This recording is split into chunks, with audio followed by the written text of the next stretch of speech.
नमस्कार दोस्तों, स्वागत है आप सबका आपके अपने YouTube चैनल कविताशाला में। दोस्तों, जब महाभारत का युद्ध चल रहा होता है तो कर्ण के पास एक ऐसा अवसर आता है जब वह अर्जुन को एक क्षण में समाप्त कर सकता था। युद्ध के दौरान अचानक कर्ण के तर्कस में एक बिस्तर भुजंग नाग आ पहुंचता है। यह वही सर्प होता है जब लाक्षागृह से अर्जुन अपने भाइयों के साथ निकल रहा होता है, तब वहाँ पे एक सर्पनी आ पहुंचती है जिसे अर्जुन उठा करके आग में फेंक देता है। सर्पनी गर्भवती रहती है और आग में जलने से पहले वे एक बच्चे को जन्म देती है। और वही अश्वसेन अर्जुन से हर क्षण बदला लेने का सोचते रहता है और कर्ण से कहता है, मुझे अपने बानों पे बिठा के अर्जुन के पास भेज दो, मैं एक क्षण में अर्जुन का प्राण हर लूँगा। परंतु कर्ण सर्प की इस षड्यंत्र को मानने से इनकार कर देता है और कहता है कि मैं इतना भी नीच नहीं हो गया हूँ कि सर्प का सहारा लेकर के एक इंसान का संहार करूँ। तो आइए सुनते हैं इसी कथा को रश्मि रथी के माध्यम से। इतने में सर लिए कर्ण ने देखा जो अपना निसंग, तर्कस में से फुंकार उठा कोई प्रचंड विषधर भुजंग। कहता कि कर्ण मैं अश्वसेन विस्तृत भुजंगों का स्वामी हूँ, जन्म से पार्थ का शत्रु परम तेरा बहुविधि हितकामी हूँ। बस एक बार कर कृपा धनुष पर चढ़ सरभ्य तक जाने दे, इस महाशत्रु को अभी तुरंत स्यंदन में मुझे सुलाने दे। कर वमन गरल जीवन भर का संचित प्रतिशोध उतारूंगा, तू मुझे सहारा दे बढ़कर मैं अभी पार्थ को मारूंगा। राधे जरा हंसकर बोला, रे कुटिल बात क्या कहता है, जय का समस्त साधन नर का अपनी बाहों में रहता है। उस पर भी सांपों से मिलकर मैं मनुज से युद्ध करूं, जीवन भर जो निष्ठा पाली उससे आचरण विरुद्ध करूं। तेरी सहायता से जय तो मैं अनायास पा जाऊंगा, आने वाली मानवता को लेकिन क्या मुख दिखलाऊंगा। संसार कहेगा जीवन का सब सुकृत कर्ण ने छाड़ किया, प्रतिभट के बद के लिए सर्प का पापी ने सहाय लिया। रे अश्वसेन तेरे अनेक वंशज है छिपे नरों में भी, सीमित वन में ही नहीं बहुत बसते पुरग्राम घरों में भी। ये नर भुजंग मानवता का पथ कठिन बहुत कर देते हैं, प्रतिबल के बद के लिए नीच सहाय सर्प का लेते हैं। ऐसा ना हो कि इन सांपों में मेरा भी उज्ज्वल नाम चढ़े, पाकर मेरा आदर्श और कुछ नरता का यह पाप बढ़े।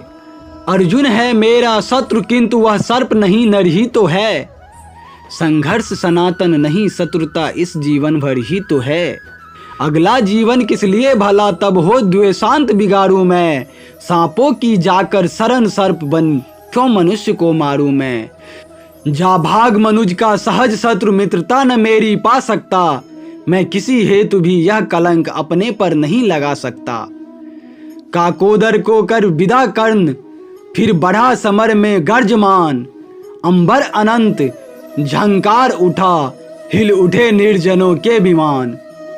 तूफान उठाए चला कर्ण बल से धकेल अरिके दल को, जैसे प्लावन की धार बहाए चले सामने के जल को। पांडव सेना भयभीत भागती हुई जिधर भी जाती थी, अपने पीछे दौड़ते हुए वह आज कर्ण को पाती थी। रह गई किसी के भी मन में जय की किंचित भी नहीं आस, आखिर बोले भगवान सभी को देख व्यग्र व्याकुल हताश। अर्जुन देखो किस तरह कर्ण सारी सेना पर टूट रहा, किस तरह पांडवों का पौरुष होकर असंख्य वो लूट रहा। देखो जिस तरफ उस तरफ उसकी ही बाण दिखाई पड़ते हैं, बस जिधर सुनो केवल उसके हुंकार सुनाई पड़ते हैं। कैसी करालता क्या लाघव कितना पौरुष कैसा प्रहार, किस गौरव से वह वीर दिरद कर रहा समर वन में विहार। व्यूहों पर व्यूह फटे जाते संग्राम उजड़ता जाता है, ऐसी तो नहीं कमल वन में भी कुंजर धूम मचाता है। इस पुरुष सिंह का समर देख मेरे तो हुए निहाल नयन, कुछ बुरा न मानो कहता हूँ मैं आज एक चिरगूढ़ वचन। कर्ण के साथ तेरा बल भी मैं खूब जानता आया हूँ, मन ही मन तुझसे बड़ा वीर मैं इसे मानता आया हूँ। और देख चरम वीरता आज तो यही सोचता हूँ मन में, है भी कोई जो जीत सके इस अतुल धनुर्धर को रण में। मैं चक्र सुदर्शन धरू और गांडीव अगर तू तानेगा, तब भी शायद ही आज कर्ण आतंक हमारा मानेगा। यह नहीं देह का बल केवल अंत नर्व के भी विवसान, है किए हुए मिलकर इसको इतना प्रचंड जयज्वाल्यमान। सामान्य पुरुष यह नहीं वीर, यह तपोनिष्ठ व्रतधारी है। मृतिका पुंज यह मनुज ज्योतियों के जग का अधिकारी है। कर रहा काल सा घोर समर, जय का अनंत विश्वास लिए, है घूम रहा निर्भय जाने भीतर क्या दिव्य प्रकाश लिए। है घूम रहा निर्भय जाने भीतर क्या दिव्य प्रकाश लिए। जब भी देखो तब आंख गरी सामने किसी अरिजन पर है, भूल ही गया है एक शीश इसके अपने भी तन पर है। अर्जुन तुम भी अपने समस्त विक्रम बल का आह्वान करो, अर्जित असंख्य विद्याओं का हो सजग हृदय में ध्यान करो। जो भी हो तुम में तेज चरम पर उसे खींच लाना होगा, तैयार रहो कुछ चमत्कार तुझको भी दिखलाना होगा।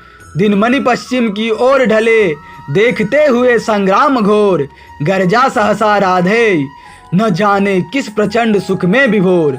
सामने प्रकट हो प्रलय फार तुझको मैं राह बनाऊंगा, जाना है तो तेरे भीतर संघार मचाता जाऊंगा। क्या धमकाता है काल अरे, आजा मुट्ठी में बंद करूं, छुट्टी पाऊं तुझको समस्त कर दूं, निज को स्वच्छंद करूं। ओ शैल्य हयो को तेज करो, ले चलो उड़ाकर शीघ्र वहां, गोविंद पार्थ के साथ डटे हो चुनकर सारे वीर जहां।